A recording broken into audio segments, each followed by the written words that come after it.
Vande Mataram students, Oxford school of science Amreli, ધોરણ 12 અને વિષય સંસ્કૃત.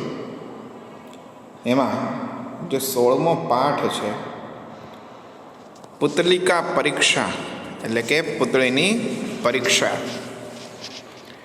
છેલ્લા વિડીયો લેક્ચરની અંદર આપણે આ જે 16મો પાઠ છે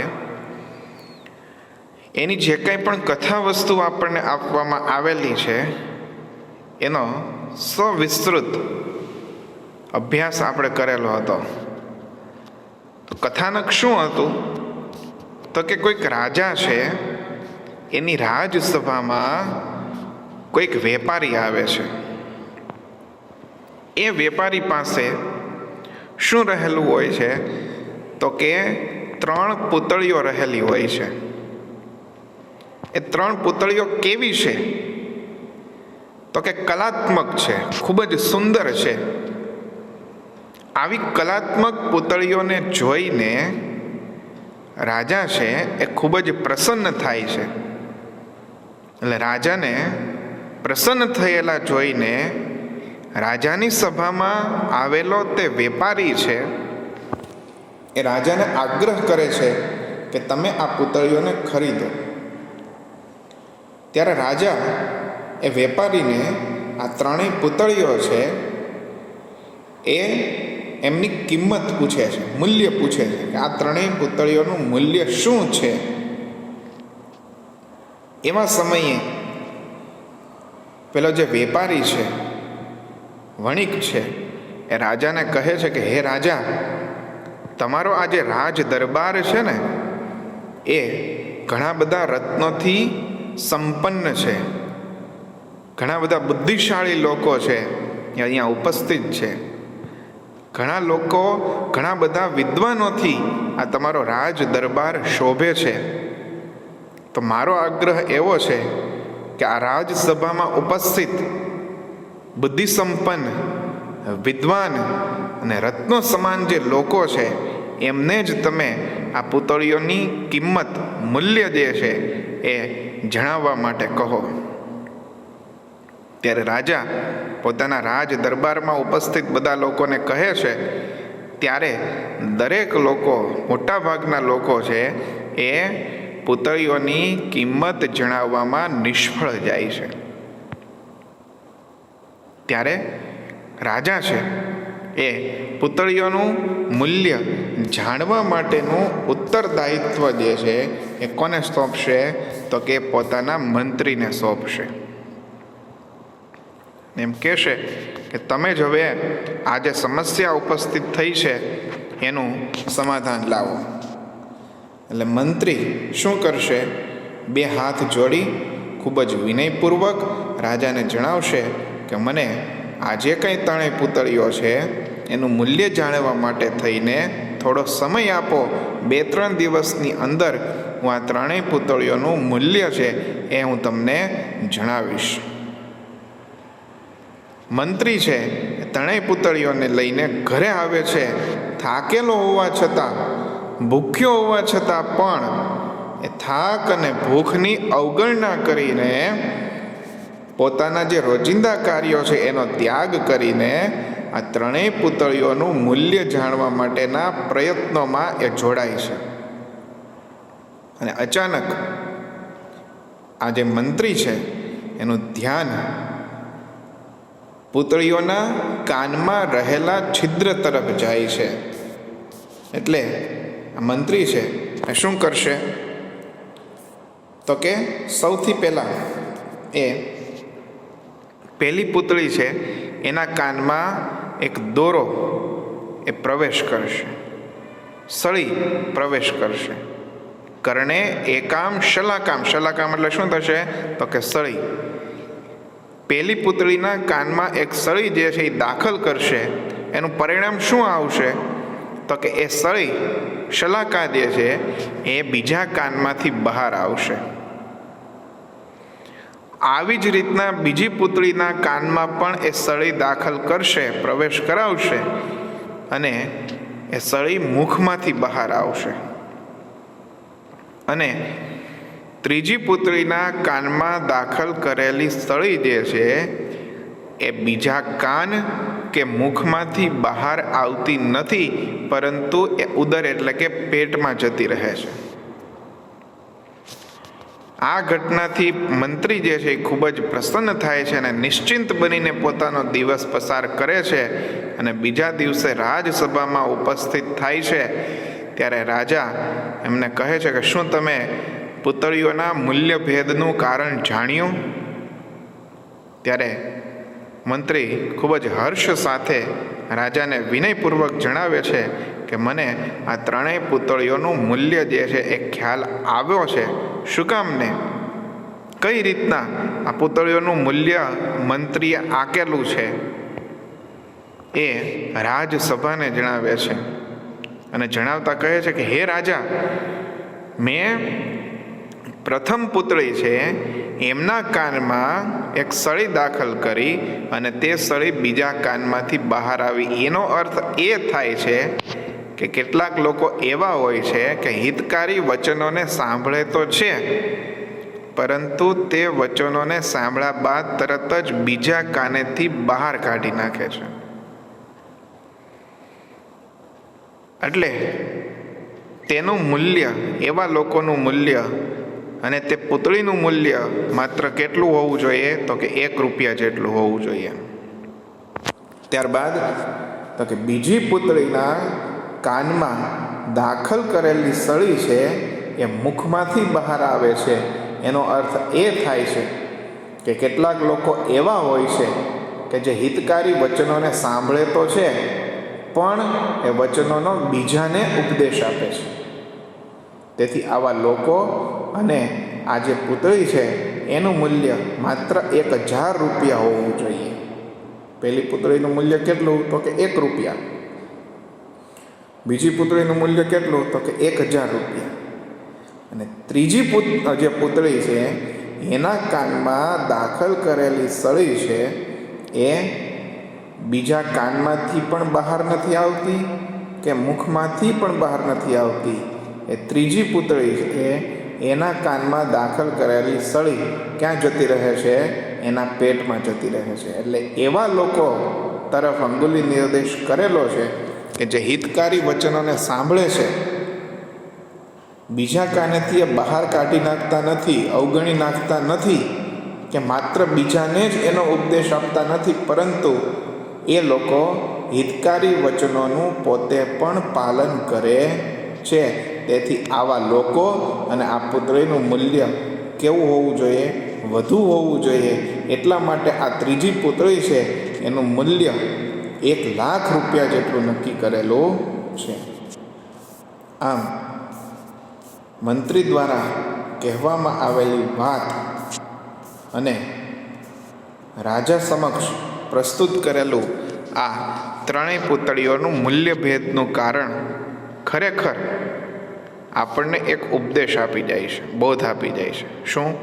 તો કે માત્ર હિતકારી વચનોને, ઉપદેશોને સાંભળવા જ નહીં, તેનો બીજાને ઉપદેશ આપવો એટલું જ નહીં, પણ એ હિતકારી વચનો છે, ઉપદેશાત્મક બાબતો છે, એનું આપણા જીવનમાં યથા યોગ્ય અવસરે, પ્રસંગે એનું પાલન પણ કરવું, જેથી કરી એ હિતકારી વચનો કંઈક અસરકારક બની રહે.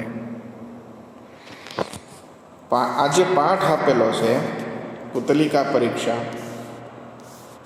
એનું ભાષાંતર છે ખૂબ જ સહેલા શબ્દોમાં થશે. જોઈએ ભાષાંતર? આમ સંધિ પણ એટલી બધી છૂટી નથી પડતી કે અન્વય જે છે એ પણ એટલો બધો નહીં ફરે. એટલે ભાષાંતર ખૂબ જ સહેલું થશે. કઈ રીતના? તો લખેલું છે એકદા એટલે કે એક દિવસ, એકસ્યામ એટલે કે એક, કોઈ એક, નૃપ સભાયામ રાજાની સભામાં, કશ્ચિત કોઈક, વૈદેશિક એટલે વિદેશથી, બહારથી, વણિક એટલે કે વેપારી, સમાગત એટલે કે આવ્યો. એક દિવસ, એકવાર કોઈ એક રાજાની સભામાં વિદેશથી એટલે બહારથી વેપારી આવ્યો. તસ્ય પાર્શ્વે એટલે કે તેની પાસે કાષ્ઠમય એટલે કે લાકડાની, સુંદર્ય એટલે કે સુંદર, કલાત્મિકા એટલે કે કલાત્મક, આકારેણ પ્રકારેણ આકારથી અને પ્રકારથી, ભારેણ રૂપેણ એટલે વજનથી, રૂપથી, ચ રાગેણ અને રંગથી, રૂપ રંગથી, સમાનાહ એટલે કે સમાન, ત્રિસહ એટલે 30 નહીં પણ શું થશે 3, પુતલિકા આસન એટલે કે પુતળીઓ હતી. વેપારીની પાસે શું હતું? તો કે લાકડાની સુંદર, કલાત્મક, આકાર, પ્રકાર, વજન, રૂપ અને રંગથી સમાન એવી 3 પુતળીઓ હતી. રાજસભાયામ ઉપસ્થિત, રાજસભામાં ઉપસ્થિત થયેલા અસો વણિક એટલે કે આ વણિક, તા પુતલિકા એટલે કે તે પુતળીઓ, નૃપમ પ્રદર્શયતી રાજાને બતાવે છે. નૃપતિ એટલે કે રાજા, સ્વકર કમલયોહો પોતાના કર કમળમાં, ગૃહિત્વા ગ્રહણ કરીને, લઈને, તાહા પશ્યતિ એટલે કે તે પુતળીઓને જોવે છે. તાહા કલાત્મિકા એટલે કે તે પુતળીઓની કલાત્મકતા, નૃપતે એટલે કે રાજાનું, મનઃ એટલે કે મન, હરંતી હરી લે છે. નૃપતિ એટલે કે રાજા, તમ વણિજ્યમ એટલે કે તે વણિકની, તે વેપારીની, પ્રશંસતી એટલે કે પ્રશંસા કરે છે. ચ અને સ્વકીયામ પ્રસન્નતામ પોતાની પ્રસન્નતા પ્રગટયતી પ્રગટ કરે છે. નૃપતિમ પ્રસન્નમ દૃષ્ટવા રાજાને પ્રસન્ન જોઈને, અસો વણિક એટલે કે આ વણિક, તાહા ક્રેતુમ તેને ખરીદવા માટેની, પ્રાર્થિતવાનો વિનંતી કરે છે. કોને ખરીદવા માટેની, કોને વિનંતી કરે છે? તો કે 3 પુતળીઓને ખરીદવા માટેની વિનંતી વેપારી છે એ રાજાને કરે છે. તતોહ પછી નૃપતિ રાજા વણિજમ વેપારીને, તાસામ તે 3 પુતળીઓનું અથવા તો તેમનું, મૂલ્યમ પૃચ્છતી કિંમત પૂછે છે. તદા ત્યારે વણિક વદતી વણિક કહે છે, વેપારી કહે છે, ત્રિસુણામપી એટલે કે 3 પુતલિકાનામ પુતળીઓનું, મૂલ્યમ કિંમત, ભિન્નમ ભિન્નમ અસ્તિ કેવું છે? જુદું જુદું છે. 3 પુતળીઓનું મૂલ્ય કેવું છે? તો કે જુદું જુદું છે. એકસ્યાહ એટલે કે 1 રૂપ્યક માત્રમાં, 1નું મૂલ્ય માત્ર 1 રૂપિયા. ચ અન્યસ્યાહ અને બીજી પુતળીનું માત્ર સહસ્ત્ર રૂપ્યકમ અસ્તિ માત્ર 1000 રૂપિયા છે. અને તૃતીયા એકા પુતલિકા ત્રીજી એક પુતળીનું મૂલ્ય લક્ષ્ય રૂપકમ મૂલ્યમ દદાતી ઇતિ 1,00,000 રૂપિયા નક્કી કરવામાં આવેલું છે. પહેલી પુતળીનું મૂલ્ય કેટલું? તો કે માત્ર 1 રૂપિયા. પછી બીજી પુતળીનું મૂલ્ય કેટલું? તો કે 1000 રૂપિયા. સહસ્ત્ર રૂપ્યકમ 1000 રૂપિયા. અને ત્રીજી પુત્રીનું મૂલ્ય કેટલું? તો કે 1,00,000 રૂપિયા. હવે રાજાને નવાઈ લાગશે કે શું કામ નવાઈ લાગશે? તો કે આ 3 પુતળીઓ જે છે એ કેવી છે? કલાત્મક તો છે જ, પણ આકારથી, પ્રકારથી, વજનથી અને રૂપ અને રંગથી એક સમાન છે. તો પછી આ 3 પુતળીઓનું મૂલ્ય જુદું જુદું કઈ રીતના હોઈ શકે? આવું વિચારીને રાજાને નવાઈ લાગે છે. એટલા માટે લખેલું છે કે નૃપતિ સ આશ્ચર્યમ વણિજે કથયતિ. નૃપતિ એટલે કે રાજા, સ આશ્ચર્યમ એટલે આશ્ચર્યપૂર્વક, વણિજે કથયતિ વણિકને કહે છે, ભો વણિક, હે વણિક, સમાનામ પુતલિકાનામ મૂલ્યમ, એક સમાન પૂતળીઓનું મૂલ્ય, એતાવત ભિન્નમ ભિન્નમ, આટલું બધું જુદું જુદું, કથમ તાવત અસ્તિ, કઈ રીતે છે. રાજા શું પૂછે છે કે એક સમાન પૂતળીઓનું મૂલ્ય આટલું જુદું જુદું કઈ રીતે છે, શું કામ છે.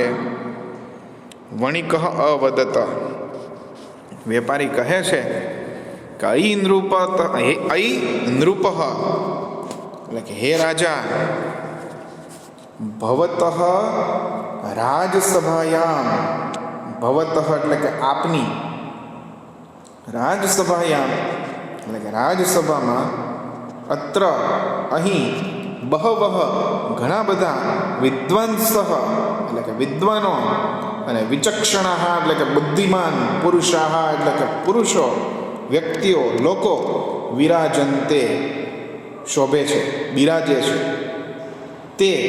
તે લોકો, એતાઃ આ, પુતલિકાઃ પૂતળીઓને, પરીક્ષ્ય પારખીને, તાસામ મૂલ્યભેદમ તેનું મૂલ્યભેદ એટલે કે તેની કિંમતનો તફાવત, ચ અને તસ્ય કારણમ અને તેનું કારણ, વિજ્ઞાપયિતુમ અર્હંતિ જણાવી શકે છે. અતઃ આથી, તાન એવ રાજસભા સદસ્યાન, આથી, અતઃ એટલે આથી, તાન એવ તેના વિશે, અથવા તો તેમને જ, કોને, તો કે રાજસભા સદસ્યાન રાજસભાના લોકોને, એતત પૃચ્છતુ ઇતિ આ પૂછો.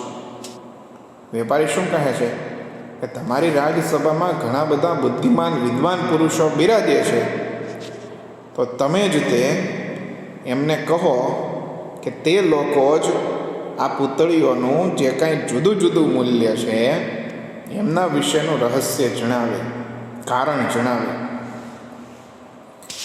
એટલે નૃપ રાજા,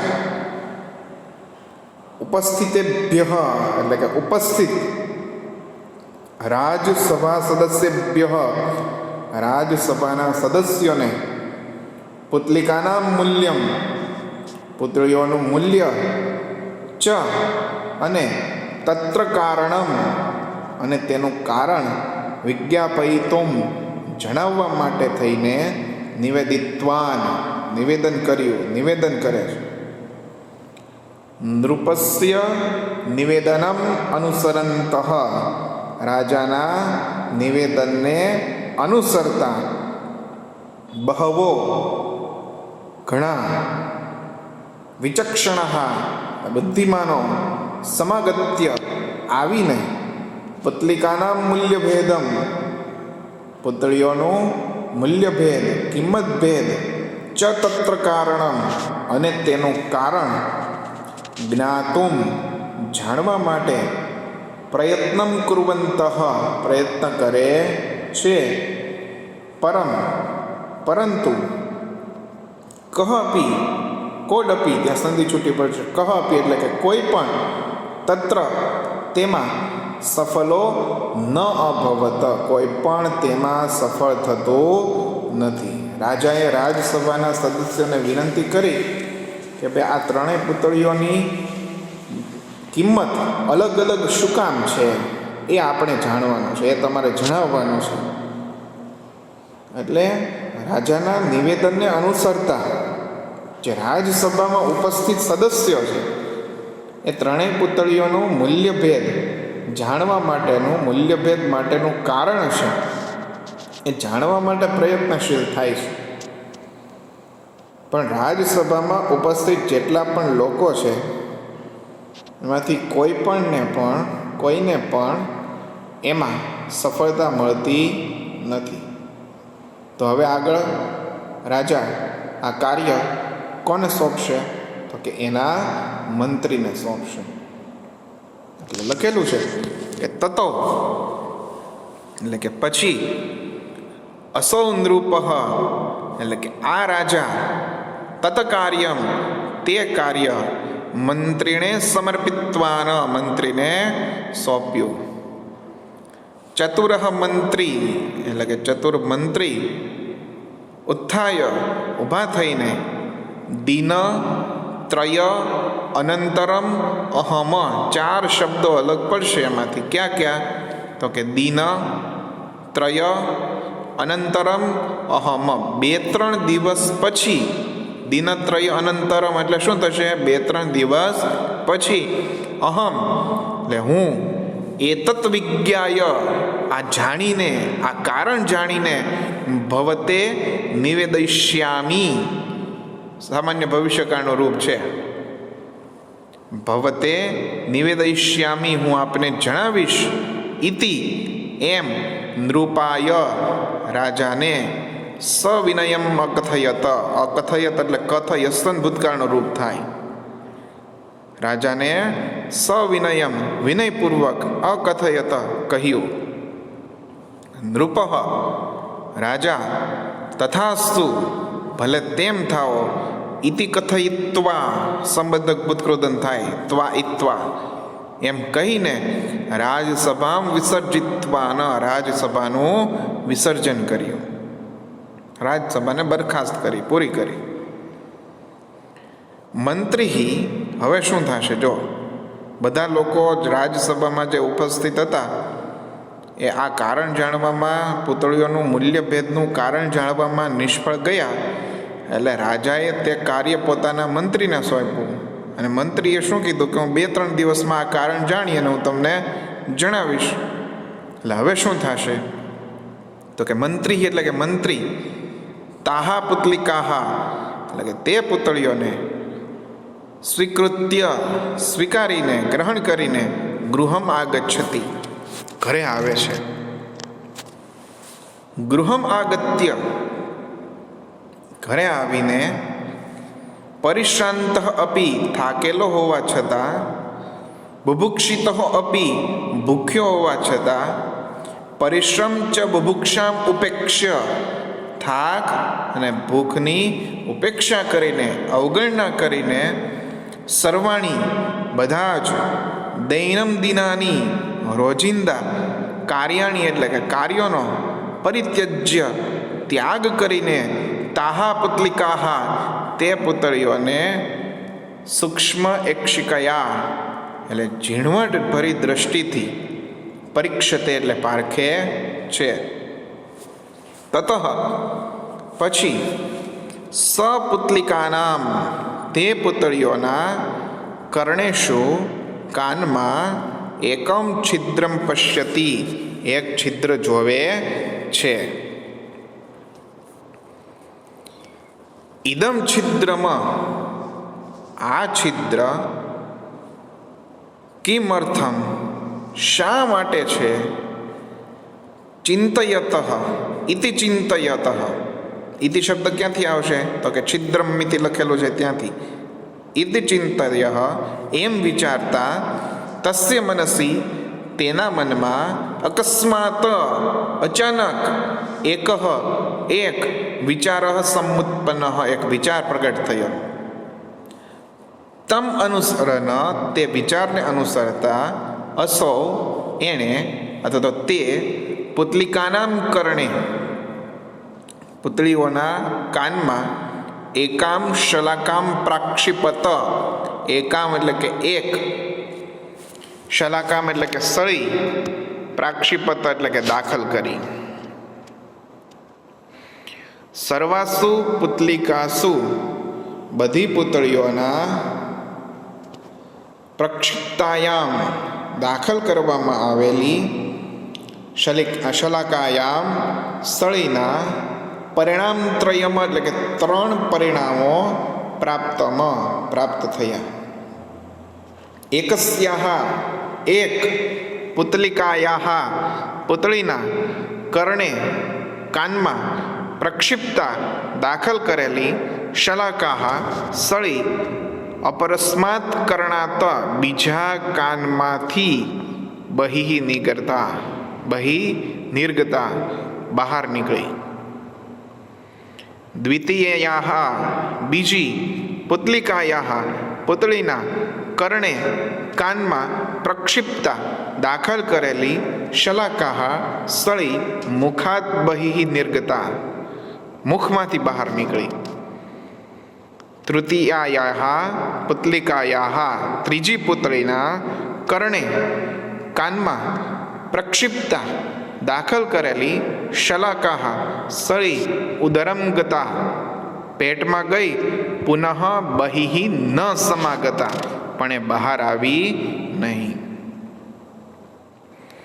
અનેન પ્રસન્ન મંત્રી એટલે કે આનાથી પ્રસન્ન થયેલ મંત્રી નિશ્ચિંતો ભૂત્વા દિવસમ વ્યાપયંતી નિશ્ચિંતો ભૂત્વા એટલે નિશ્ચિંત બનીને દિવસમ એટલે કે દિવસ યાપયતી પસાર કરે છે. તૃતીય દિવસે ત્રીજા દિવસે અસો એ એટલે કે તે મંત્રી રાજસભાયામ ઉપસ્થાય રાજસભામાં ઉપસ્થિત થઈને પુતલિકાહા પ્રદર્શય પુતળીઓ બતાવીને ક્રમશઃ એટલે કે વારાફરતી મૂલ્યમ વિજ્ઞાપયતી મૂલ્ય જણાવે છે ત્રણેય પુતળીઓનું. તમ મૂલ્યમાં તે કિંમતને તે મૂલ્યને વણિક એટલે કે વેપારી સર્વથા એટલે કે બધી રીતે અન્વમોદયત એટલે કે અનુમોદન આપે છે, સમર્થન આપે છે, ટેકો આપે છે. તતઃ ત્યારે તો પછી આશ્ચર્યચકિત નૃપ એટલે કે આશ્ચર્યચકિત થયેલા રાજા નૃપ એટલે કે રાજા મૂલ્યભેદસ્ય એટલે કે પુતળીઓના મૂલ્યના ભેદનું કારણમ પૃચ્છતિ કારણ પૂછે છે. કારણમ વિજ્ઞાપયન એટલે કારણ જણાવતા વણિક કથયતી વણિક કહે છે કે ભો નૃપ અથવા તો હે નૃપ હે રાજા મયા મેં પ્રથમાયા પુતલિકાયા મૂલ્યમ પહેલી પુતળીનું મૂલ્ય રૂપ્ય માત્રકમ કથિતમ માત્ર ₹1 કહ્યું છે. યતો કેમ કે હી ખરેખર એતસ્યામ કર્ણે તેના કાનમાં પ્રક્ષિપ્તા દાખલ કરેલી સા શલાકા તે સળી દ્વિતીયમ કર્ણાત બહિર્નિગચ્છતિ બીજા કાનમાંથી બહાર નીકળે છે. યહ જન જે મનુષ્ય હિતકરમ વચનમ હિતકારી વચનોને એકેન કર્ણેન શૃણોતિ એક કાનથી સાંભળે છે અને અપરસ્માત કર્ણાત બહિર્નિષ્કાસયતી બીજા કાનમાંથી બહાર કાઢી નાખે છે. તસ્ય મૂલ્યમપી તેનું મૂલ્ય પણ તેની કિંમત પણ રૂપ્યક માત્રકમ ભવતી માત્ર ₹1 જેટલી હોય છે. દ્વિતીયાયા પુતલિકાયા મૂલ્યમ બીજી પુતળીનું મૂલ્ય ₹1,000 માત્રકમ કથિતમ ₹1,000 માત્ર કહ્યું. યતો કેમ કે હી ખરેખર એતસ્યામ કર્ણે પ્રક્ષિપ્તા શલાકા એના કાનમાં દાખલ કરેલી સળી મુખાત નિગર્છતિ મુખમાંથી બહાર નીકળે છે. એક જન એક વ્યક્તિ હિતકરમ વચનમ કર્ણાભ્યામ શૃણોતિ હિતકારી વચનોને 2 કાન વડે સાંભળે છે. તદંતરમ ત્યાર પછી અસો તે તત હિતકરમ વચનમ તે હિતકારી વચનોનો પરેભ્ય ઉપદિશતિ બીજાને ઉપદેશ આપે છે. પરંતુ સ્વયં તત્ર ન પ્રવર્તતે પરંતુ પોતે તેમાં પ્રવૃત્ત થતો નથી એટલે હિતકારી વચનોનું પોતે પાલન કરતો નથી. એતાદૃશસ્ય જનસ્ય આવા વ્યક્તિનું મૂલ્યમ એટલે કે કિંમત ₹1,000 માત્રકમ ભવતી માત્ર ₹1,000 જેટલી હોય છે. તૃતીયાયા પુતલિકાયા મૂલ્યમાં ત્રીજી પુતળીનું મૂલ્ય ₹1,00,000 કથિતમ ₹1,00,000 કહ્યું. યતો કેમ કે હી ખરેખર એતસ્યા કર્ણે પ્રક્ષિપ્તા શલાકા એના કાનમાં દાખલ કરેલી સળી ઉદરમ ગતા પેટમાં ગઈ ન પ્રત્યાવર્તત પાછી ફરી નહીં પાછી બહાર નીકળી નહીં. યહ જન જે માણસ હિતકરમ વચનમ કર્ણાભ્યામ શૃણતી જે વ્યક્તિ હિતકારી વચનોને બે કાન વડે સાંભળે છે અને તદંતરમ ત્યાર પછી અસો એ તતહિતકરમ વચનમ તે હિતકારી વચનોને સ્વમનસી સ્થાપયિત્વા પોતાના મનમાં ધારણ કરીને સ્થાપિત કરીને સ્વજીવને પોતાના જીવનમાં યથાપ્રસંગમ યથાયોગ્ય પ્રસંગે તત પરિપાલયતી તેનું પાલન કરે છે. એતાદૃશસ્ય જનસ્ય આવા વ્યક્તિનું મૂલ્યકમ અધિકમ સ્યાત આવા વ્યક્તિની કિંમત વધારે હોય છે. ઇતિ વિચાર્ય એવું વિચારીને અસ્ય મૂલ્યમાં આની કિંમત લક્ષ્ય રૂપ્યાત્મકમ નિર્ધારિતમ અસ્તિ 1,00,000 રૂપિયા જેટલી નક્કી કરેલી છે. સમાનામ પુતલિકાનામ એક સમાન પુતળીઓના અસમાને મૂલ્યે એટલે કે અસમાન કિંમતમાં ઇદમ તાત્વિકમ ચિંતનમ એટલે કે આ તાત્વિક ચિંતન નિહિતમ અસ્તિ નિહિત છે એટલે કે રહેલું છે. આ પ્રમાણે ખૂબ જ સહેલું 16મા પાઠનું ભાષાંતર છે એ આપણને પ્રાપ્ત થશે. છતાં પણ તમને ખ્યાલ ન આવે તો વ્યક્તિગત સંપર્ક કરી અને તે પૂછી લેજો. નેક્સ્ટ વિડીયો લેક્ચરમાં મળશું. ધન્યવાદ.